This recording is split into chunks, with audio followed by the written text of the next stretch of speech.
उसके बाद बच्चा जो नेक्स्ट सम है that is 8 chairs and 5 table cost rupees 10,500 while 5 chairs and 3 table cost rupees 6,450।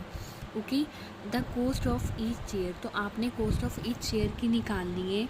जो 8 चेयर्स हैं और 5 टेबल है उनका कोस्ट है 10,500 और जो हमारे पास 5 चेयर्स हैं एंड 3 टेबल्स हैं उनका कोस्ट है 6,450।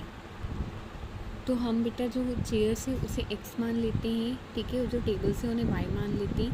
तो यहाँ पे हमारे पास स्टेटमेंट क्या बनेगा, 8x + 5y = 10,500 and 5x + 3y = 6,450। Okay, तो अब इनको सॉल्व करते हैं। तो देखो यहाँ पे 8 है और यहाँ पे 5 है, ठीक है, और यहाँ पे 5y है और यहाँ पे 3y है। तो हम बेशक x वाले आप इनको बैलेंस कर सकते हो और y वाले को कर सकते हो, ठीक है। तो हम यहाँ पे y को बैलेंस करेंगे, 5 को 3 के साथ करेंगे और 3 को 5 के साथ करेंगे, तो हमारा कितना आ जाएगा 15y, और ये दोनों एक दूसरे के साथ क्या हो जाएंगे, कट हो जाएंगे। जब 8 को 3 के साथ किया 24, 10,500 को 3 के साथ किया दैट विल बी 31,500, और यहाँ पे 5 को 5 के साथ किया है 25x, 6,450 को 5 के साथ किया 32,250, ठीक है। जब आप इसको सॉल्व करोगे तो y वाली टर्म्स आपकी कट हो जाएंगी। जो आपकी x वाली टर्म है 24 - 25, यानी कि छोटी रकम में से आप बड़ी रकम माइनस कर रहे हो तो आपका आंसर आएगा -x, ठीक है, और 31,500 - 32,250 ये आपका आएगा -750। माइनस के साथ माइनस साइन कट हो गया और हमारा आंसर कितना आ गया, x = 750।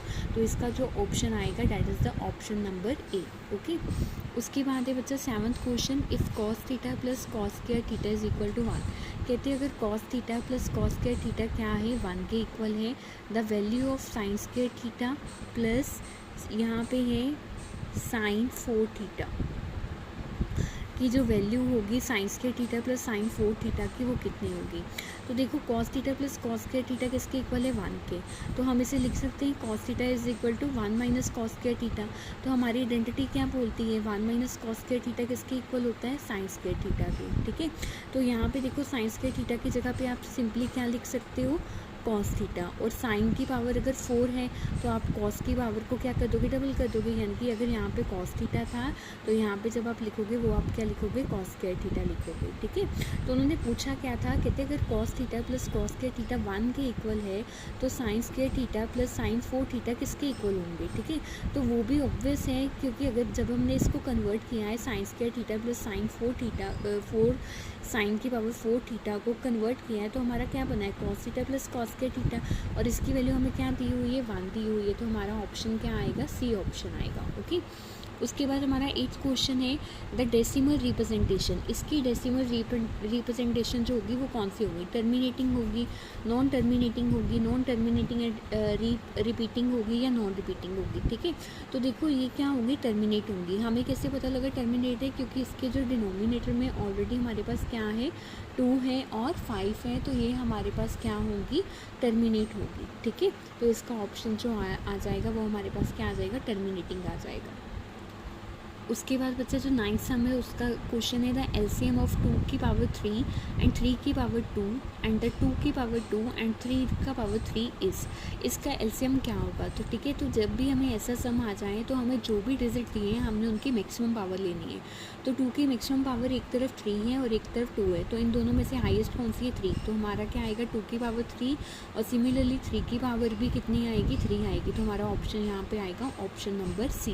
ओके, देन बच्चा 10th सम है हमारे पास the HCF of 2 number is 18 and their product is 12,916, their LCM will be. कहते हैं HCF जो है 2 नंबर्स का वो कितना है, 18 है, और उनका जो प्रोडक्ट है वो कितना है, 12,916 या 960, यानी कि जो HCF और LCM का प्रोडक्ट है वो कितना है, 12,960, ठीक है।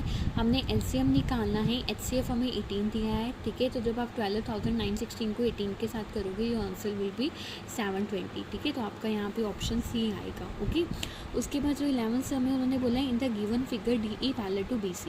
देखो ये एक ट्रायंगल दी हुई है जिसे मिड में से कट किया गया है, ठीक है। जो DE है वो पैरेलल है BC के। जब भी दो लाइन्स एक दूसरे के पैरेलल होती है, तो ये जो छोटा ट्रायंगल है ये किसके सिमिलर होगा, बड़े ट्रायंगल के, ठीक है। तो हम इसको क्या लिख सकते हैं, छोटे ट्रायंगल की साइड x किसके इक्वल a के, और बड़े ट्रायंगल की साइड जो y है वो पूरी इसकी साइड की इक्वल आएगी, और इसकी साइड क्या आ जाएगी, a प्लस बी। तो x के इक्वल a आ गया, y के इक्वल a प्लस बी आ गया, ठीक है। तो यहाँ पे जितने भी ऑप्शन है इनमें x का वैल्यू अगर हम देखें तो x का वैल्यू यहाँ से क्या आ जाएगा, ये y इधर चला जाएगा, तो x का वैल्यू आ जाएगा x is equal to A Y divided by a plus B, okay. इसी तरह से बच्चा हमारे पास 12 सम है। 12 सम क्या है, the coordinate of point P divide the line segment. जो कोऑर्डिनेट है पॉइंट P के कौन कौन से हैं, 2 और 1 रेशो में दिए हुए हैं, किसको डिवाइड कर रहे हैं, 1 3 को और 4 6 को, ठीक है। तो ये हमारे m1 m2 है, ये हमारे x1 x2 y1 y2। तो हमारा फॉर्मूला क्या लगेगा, m1 x2 m2 x1 similarly, ठीक है।